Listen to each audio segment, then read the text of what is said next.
کوئی بندہ اپنی گھر والی کے پاس بیٹھا ہو اور ذہن گرل فرینڈ کا ہو، اس کو گھر والی کے پاس بیٹھنے پہ لعنتیں ملتی ہیں میرے دوستو.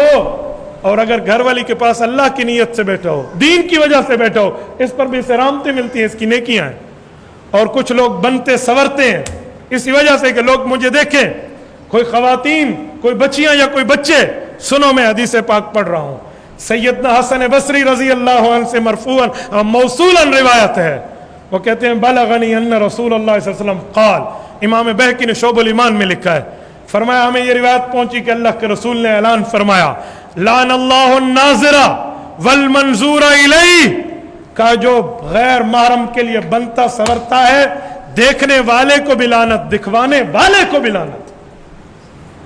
دیکھ رہا ہے اس پر بھی لعنت ہے، اور جسے دیکھا جا رہا ہے اس پر بھی لعنت ہے. جب لعنت کی زندگیاں ملیں، لعنت کی زندگی میں اٹھنا بیٹھنا ہو، بتاؤ وہاں کیا عبادت ہے؟ والتا یوں آلو سی پتہ تریجی پڑھیں کہ چوتھی پڑھیں، رکعت ہوئی ہے یا نہیں ہوئی، پھر یہی ہوگا، پھر نمازوں کا، پھر سجدے کا، پھر رکوع کا، پھر نیتوں کا، اور پھر قرات اور قرآن کا اور شریعت کا کوئی مزہ نہیں ہوگا. میرے دوستو، جتنی غلطی ہو گئی ہمیں توبہ کرنی چاہیے. معافی کا دروازہ کھلا ہے، توبہ کا دروازہ کھلا ہے، بندہ معافی مانگ لے.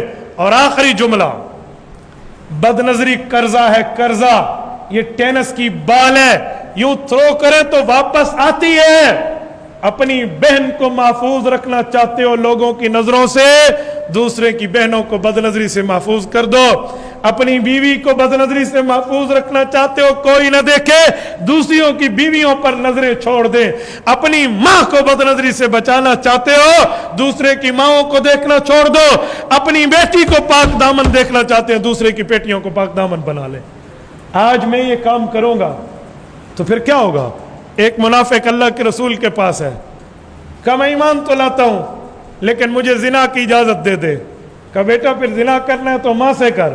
کہا کوئی شریف ماں سے نہیں کر سکتا. کہا بیٹی سے کر. کہا شریف بیٹی سے نہیں کر سکتا. کہا بہن سے زنا سے منہ کالا کر. کہا شریف بندہ اپنی بہن سے بات سوچ بھی نہیں سکتا. کہا دیکھ، جس سے زنا کا سوچے گا وہ بھی کسی کی ماں بہن بیٹی ہوگی، جس سے سوچو گے وہ بھی ایسے ہوگا.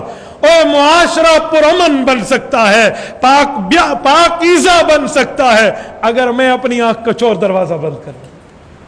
اور سنیں، اللہ نے آنکھ کی بات نہیں کی، فرمایا یعلم خائنۃ الاعین، اللہ آنکھوں کی خیانت جانتے ہیں. آنکھوں کی خیانت کیا ہے؟ کسی نے، میں نے امانت رکھوائی، انہوں نے خیانت کر دی. خیانت کسے کہتے ہیں؟ میرے بغیر بتائے اس میں تصرف کرنا. تو آپ نے کسی کو بتانے نہیں دیا، اسے معلوم نہیں کرایا، لیکن آپ نے بد نظری کر لی، تو بتائیں اس کا کیا حل ہے؟ میرے دوستو، یہ راستہ جنت بھی جاتا ہے، جہنم بھی جاتا ہے. اس 5 انچ کے ایک سیٹ نے کتنے گھروں کو آگ لگا دی ہے. یہ یعلم خائنۃ الاعین نہیں ہے. ہم یہاں بیٹھ کے فلم دیکھ رہے ہیں، ہم یہاں بیٹھ کے کیا سے کیا کر رہے ہیں، یہ کیا مسئلہ ہے؟ مجھے اس دن ایک بندے نے کہا رات کو سوتے وقت مجھے نیند نہیں آتی، مجھے ایک پکچر مووی دیکھ کر نیند آتی ہے. کیوں؟ جب میں اس ہاتھ کو 1 مہینہ یہاں رکھوں گا، ہلاؤں گا نہیں تو مفلوج ہو جائے گا نا. اللہ نے طاقت دی ہے بد نظری سے رکو، اس نے وہ طاقت استعمال نہیں کی تو وہ طاقت سلب ہو گئی ہے نا. تو اس کے لیے فزیکل تھراپی والوں کے پاس جاؤ، وہ یوں کر کر کے ایکسرسائز، پھر آپ کے ہاتھ چلائیں گے. آپ کی آنکھوں کی بد نظری ہو گئی، آپ پرہیز کرنا شروع کر دیں، آہستہ آہستہ وہ صلاحیت اللہ دوبارہ ٹھیک کر دیں گے.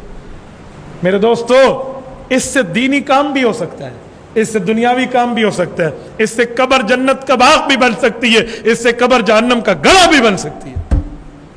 پہلے تو کیبل کو روتے تھے، گھروں کی ٹی ویوں کو روتے تھے، کسی کے پاس تصویروں کو روتے تھے، کسی کی مووی کو روتے تھے. آج ہر گھر میں ہر بندے کے پاس ایک کلک پر گناہ موجود ہے، ایک کلک پر.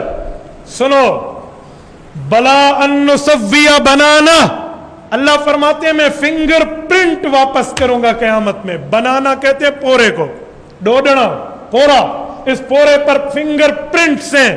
تو قرآن نے کہا فنگر پرنٹس بھی کل قیامت میں واپس کروں گا، یعنی بندے کو ایسے قیامت میں وجود ملے گا.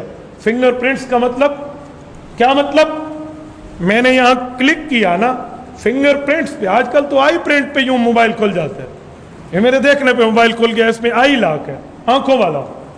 تو اللہ آنکھوں کی خیانت بھی جانتے ہیں، ہاتھ کا ٹچ بھی جانتے ہیں. میں نے جہاں ٹچ کیا ہے یہ ہاتھ سامنے ہے, اس پر یہ لکھ لیا گیا ہے, یہ نوٹ ہو گیا ہے. اور قرآن کہتے ہیں الیوم نختم علی افواہہم, قیامت میں منہ کو بند کر دیں گے. وتکلمنا ایدیہم, ہاتھ گواہی دے گا اس نے کیا غلطیاں کی ہے. وتشہد ارجلہم, پاؤں بتائے گا بما کانوا یکسبون, اس نے کیا کام کر رہے تھے, کیڑا مکالمہ لائی. ہاتھ اور پاؤں گواہی دیں گے. اور بندہ ہاتھ کو دیکھ کے کہے گا تو میرا ہاتھ, تو میری 5 انگلیاں, تو بول رہا, تجھے زبان کس نے دی؟ ہاتھ کہیں گے ہمارے دوست جس زبان کو رب نے بولنے کی طاقت دی اس اللہ نے ہمیں بولنے کی طاقت دی. یہ سورۃ یاسین ہے میرے دوستو. تو بد نظری سے حفاظت کرے نا, یہ سارے کی ساری گاڑی لائن پہ آ جائے گی. اللہ آپ کو اور ہمیں صراط مستقیم عطا فرمائے, اللہ ہمیں ہدایت عطا فرمائے, ان گناہوں کے اللہ ہماری توبہ قبول فرمائے.